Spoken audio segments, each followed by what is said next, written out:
Yo, what's up YouTube? It's Aaron. It's been a while since I made a video, particularly for my personal channel. So I just wanted to do a quick life update, basically. I have some good news. I made a big first step in my transition today, or yesterday, and that is I made an appointment with a therapist, a gender counselor. So yeah, I have my first appointment is July 21st. Unfortunately, there was a waiting list, which really sucks. But it could be worse. It could be a lot further away, and I'm pretty stoked about it. I'm actually going to be going through somebody who they have their own private practice, but they also offer online counseling as well, which I thought sounded weird at first, but their credentials all check out. They've gotten some really good reviews from other trans people online, or trans people that I've talked to online. So my appointment is July 21st, and she said that within about 4 to 6 sessions, she'll be able to write my letter for T, which is amazing. If I can afford it, I'll be able to talk to her once a week, and which means I'll be able to be on T within 4 to 6 weeks after I start talking to her, which would be fucking amazing. Hopefully I'll be able to afford it. If not, I might have to do it every other week, which would mean that it would take a bit longer. I'm hoping that that's not the case. I really hope I can afford to just do the sessions once a week and be able to be on T as soon as possible. I've been out for 2 years now. I've known for more than a year and a half that this is what I need and want to be happy, and it's finally happening. I know it's still a little ways off and everything, but I'm on my way. It's a huge step, and it was, I don't know, it was really nerve-wracking.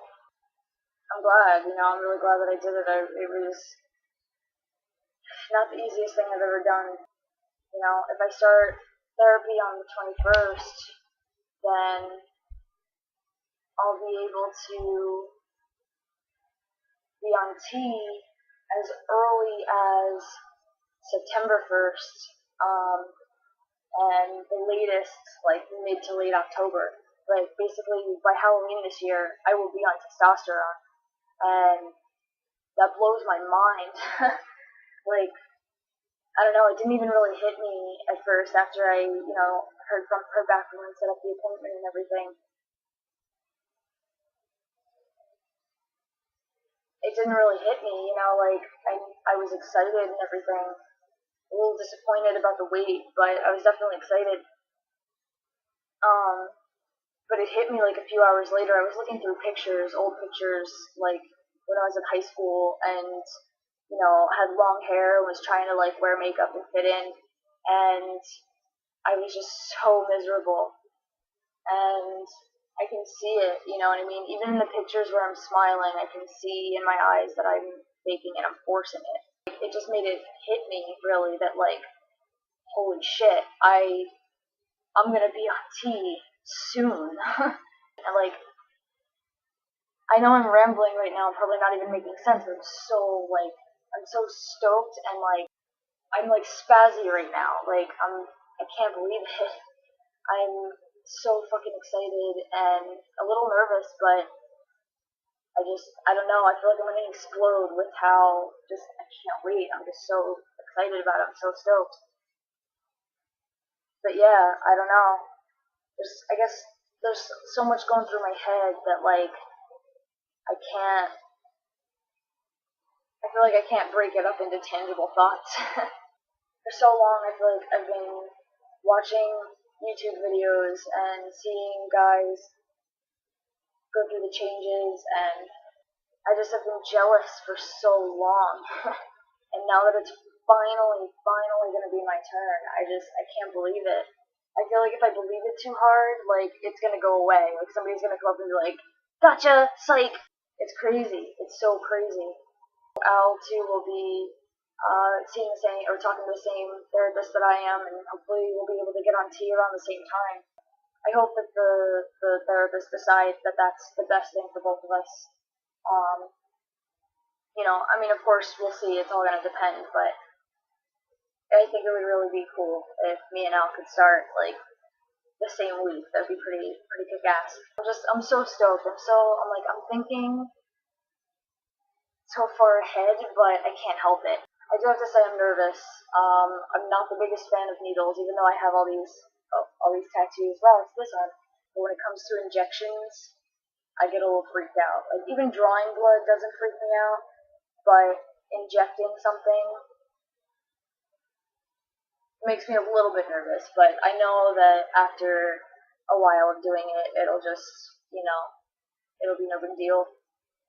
Eventually, for a while it's going to be this big thing, but I know eventually it'll just be this thing I gotta do every week. I'm nervous about giving myself shots, definitely. I don't know if I'll be able to do it. I don't know. I'm sure eventually I'll get over it and I'll be able to handle, you know, sticking myself. But for a while, I'm definitely gonna have to go into a clinic and have them do it because I'm gonna even be nervous having Al do it. That's probably the biggest thing. I'm just nervous about, the prospect of eventually having to give myself shots. Of course, there's always gonna be some effects that tea has that aren't super ideal. You know what I mean? There's the whole acne thing and the receding hairline thing and, sweating profusely and certain things that, aren't ideal, but none of that really bothers me. Like, I'm not really worried about any of it. I hope my hairline stays though. I know it won't stay the same, but I hope it doesn't go back too much, because I feel like my hairline's already kind of backwards a little bit. Yeah, that's like probably the only thing that makes me a little bit like, I hope that I don't lose too much of my hair. But if I do, so be it. I don't care. Everything else is worth it and necessary. It's non-negotiable. You know what I mean? I say, you know what I mean, like I'm talking to a person who's talking back to me, like they're like, oh yeah, I do know what you mean. It's too late. It's like past 4:30 in the morning right now, but I'm so excited. I cannot sleep. I cannot just chill. I have to I don't know. I'm just too stoked. So anyway, other life stuff. Let's see. My mom is being really cool. She still isn't quite up to being able to call me a different name and pronouns and stuff, but other than that, she's really supportive. Like, I know that sounds bad, that she's still using the old name, but she's my mom, you know what I mean? Like, it's gonna take her a while to come around to it. I know it's difficult for her, but in every other way, she's 100% supportive. And that's really been really awesome. It's something that I need, my mom and I have always been really close. So it's really important to me that she's on board with this and understands and is, and supports me at least. And she does. She really does. I don't know if she's 100% cool with the hormone thing. Like, we haven't talked about it extensively, but she does know. I told her, how long it would probably take to get the letter. So at least she's prepared for it now. I want to be able to kind of, ease her into it, just like I need to ease myself into it. She's been really great. She's been really supportive. She asks questions, she's just been really cool about it. And, a little more willing to just listen and kind of get where I'm coming from. It's really nice to know that even though it's difficult for her, I have her support no matter what. Because when I first came out, I mean, my mom I didn't get the response I would have exactly hoped for. But she did tell me shortly after the initial reaction, that she loves me as her kid and supports me no matter what and everything. And it's true, and she has. So, and we talk about it, I compromise with her at least to try to avoid pronouns when we're in public, because sometimes she would just not think about it, just be like, oh, she wanted more bread. And she'd out me basically in like restaurants to people, and it was really awkward. But I don't know that she realized what was going on. Then she would be like, "Oh, she wants a Coke," and they'll be like, "What? You got cheese?" You know what I mean? And like the rest of the dinner, I'm getting weird looks, and this person is like staring at my chest, and it's just not cool. I did talk to her a little about it. I told her that, and was like, "For me, I was like, I totally get that, you know, the pronoun thing is weird right now, but could we at least compromise to not use pronouns if we're in public or if we're in a restaurant or something?" And she was cool about that. She was understanding about it. And I have noticed that just in general conversations, sometimes she tries to avoid a pronoun when she can. So she is making the effort. It's just she's not quite ready to start, using the new name and stuff yet. And it might be a while. It could be a long time, but that's fine. I have her support, and that's what's important to me.